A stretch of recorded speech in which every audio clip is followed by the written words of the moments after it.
I started covering Elon Musk's ventures when I noticed that he was developing a gigantic rocket using project management methods borrowed from software development.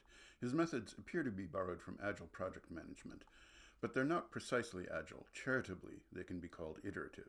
From there, my interest expanded to what appeared to be a kind of pervasive second system syndrome in his projects.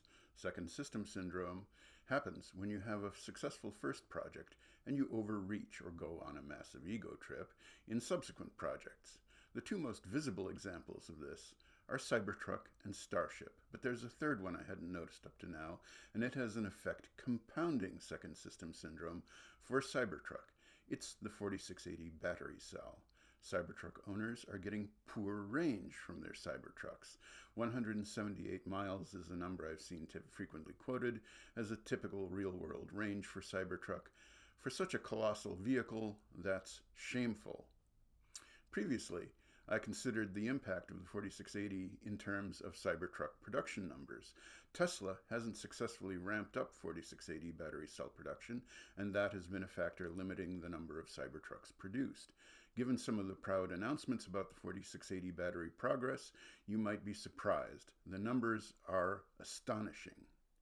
In the beginning, Tesla had chosen a battery design that packs small cylindrical battery cells, referred to as 2170 cells, into a battery pack. The small size of those battery cells means that it takes about 7,100 battery cells for every Tesla car.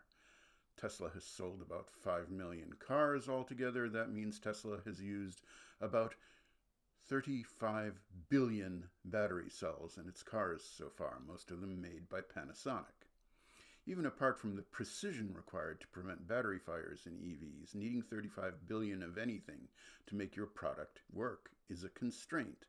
The 4680 battery cell is supposed to be about 5 times higher capacity than the 2170. That means Tesla would have needed only about 7 billion 4680 cells. I feel a bit odd saying only 7 billion.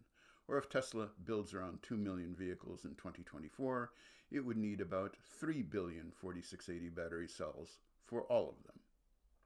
And here's the problem.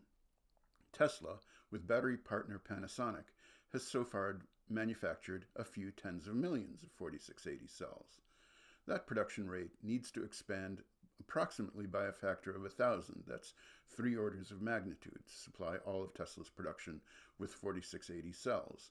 And even if Tesla can start ramping up production by factors of 10, 3 times over in the next couple of years, yield is likely to be lower than for the 2170 cell, and therefore 4680s will be more expensive per vehicle for a long time to come.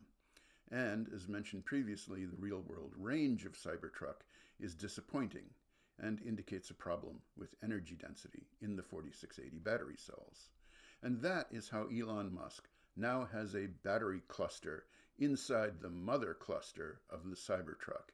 And if he launches a Cybertruck in the next Starship test flight, that would make a turducken of second system syndromes.